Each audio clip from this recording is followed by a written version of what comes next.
ಅದ್ರಲ್ಲಿ ಕಾಣ್ತಾ ಇರೋದು ನಮ್ಮ ಅಮ್ಮ ಅವರ. Hi friends, welcome back to Nayanagowda YouTube channel. ಇವತ್ತು ನಮ್ಮ ಚಿಕ್ಕಮ್ಮರೂರಿಗೆ ಬಂದಿದ್ದೀನಿ. ಅವ್ರ ಮನೆ ತೋರಿಸ್ತೀನಿ. ಇದು ಅವ್ರ ಮನೆ.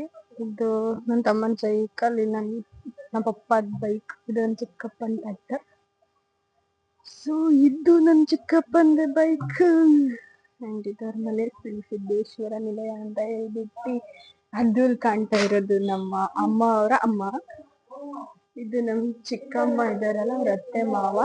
ಇದು ಅವ್ರ ಬೆಡ್ರೂಮ್ ಆಗಿತ್ತು, ಅವರ ಇದಿಲ್ಲ. ಸೊ ಈಗ ಇದು ಗೆಸ್ಟ್ ರೂಮ್ ಆಗಿದೆ. ಇದು ನಮ್ಮ ಅಜ್ಜಿ. ಇದು ಹಾಲ್, ನಮ್ ಚಿಕ್ಕಮ್ಮರ ಮನೆ ಹಾಲ್ ಇದು. ಅಂಡ್ ನಮ್ಮ ಮಮ್ಮಿ ನೋಡಿ ಫ್ರೆಂಡ್ಸ್, ನಮ್ಮ ಮಮ್ಮಿ ಕೆಲಸ ಮಾಡ್ತಾ ಇದ್ದಾಳೆ. ನಂಗೆ ನೆಲ ಒರ್ಸು ಅಂತ ಹೇಳ್ಬಿಟ್ಟು ನೀರಿಟ್ಟಿದ್ದಾಳೆ, ನಾನ್ ಒರ್ಸಲ್ಲ ಅಂತ ಹೇಳ್ತಿದ್ದೀನಿ. ಇದು ನನ್ನ ಚಿಕ್ಕಪ್ಪನ ಬೆಡ್ರೂಮ್. ಇಷ್ಟಿದೆ. ಅಂಡ್ ಇನ್ನೂ ಹಾಳಾಗಿದೆ, ತೋರಿಸ್ತೀನಿ ನೋಡಿ.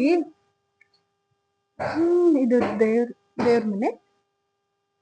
ಕಿಚನ್ ನಮ್ ಚಿಕ್ಕಮ್ಮ ಇವಾಗ ಎಲ್ಲ ಹೊಸದಾಗಿ ಮಾಡ್ಸಿದಾಳೆ ಕಿಚನ್.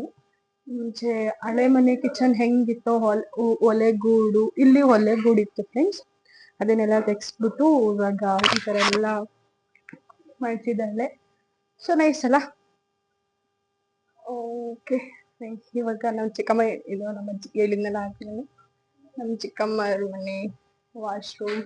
ನಮ್ಮ ಚಿಕ್ಕಮ್ಮ ನಮ್ಮ ಅಕ್ಕ ಏನ್ ಮಾಡ್ತಿದ್ದಾಳೆ ಅಂತ ತೋರಿಸ್ತೀನಿ. ಇದು ನಮ್ಮ ಮಾವ ಇದ್ದಾರಲ್ಲ, ಅವರ ಹೆಂಡತಿ. ಇದು ಅಲ್ಲಿ ಕಾಣ್ತಾ ಇರೋದು ನಮ್ ಚಿಕ್ಕಮ್ಮ. ಹಾಯ್ ಚಿಕ್ಕಮ್ಮ, ಹಾಯ್ ಎಲ್ಲ. Hi hi madam Rekhamma. Hi. ಇವರು ನಮ್ಮ ಮಾವ ನಮ್ಮ ಮಾವನ್ ಹೆಂಡತಿ ಇವರು, ನನ್ ಚಿಕ್ಕಪ್ಪನ ಹೆಂಡತಿ ಇವರು. ಅವ್ರು ಸುನೀತಾ, ಇವರು ರೇಖಾ ಅಂತ ಹೇಳ್ಬಿಟ್ಟು ಫ್ರೆಂಡ್ಸ್. ಹೆವಿ ತರ್ಲೆ ಮಾಡ್ತಾರೆ ಇವರು. ಬಟ್ಟೆ ಒಗಿತಾ ಇದಾರೆ. ನಿನ್ನೆ ಎಲ್ಲ ಜಾತ್ರೆ ಮಾಡಿದ್ರು, ಇವತ್ತೆಲ್ಲ ಕ್ಲೀನ್ ಮಾಡ್ತಾ ಇದಾರೆ. ಜಾತ್ರೆಗಂತ ಒಂದಿನ ಕ್ಲೀನ್ ಮಾಡ್ತಾರೆ, ಜಾತ್ರೆ ಆದ್ಮೇಲೆ ಗಲೀಜ್ ಆಗಿತ್ತು ಅಂತ ಹೇಳ್ಬಿಟ್ಟು ಒಂದಿನ ಕ್ಲೀನ್ ಮಾಡ್ತಾರೆ. ಇವ್ರು ಕ್ಲೀನ್ ನೋಡ್ಬಿಟ್ರೆ ತಲೆ ಕೆಟ್ಟ ಹೋಗ್ಬಿಡತ್ತೆ. ಬಾಯ್ ಫ್ರೆಂಡ್ಸ್, ನೆಕ್ಸ್ಟ್ ವಿಡಿಯೋದಲ್ಲಿ ಸಿಗ್ತೀನಿ. ಬಾಯ್.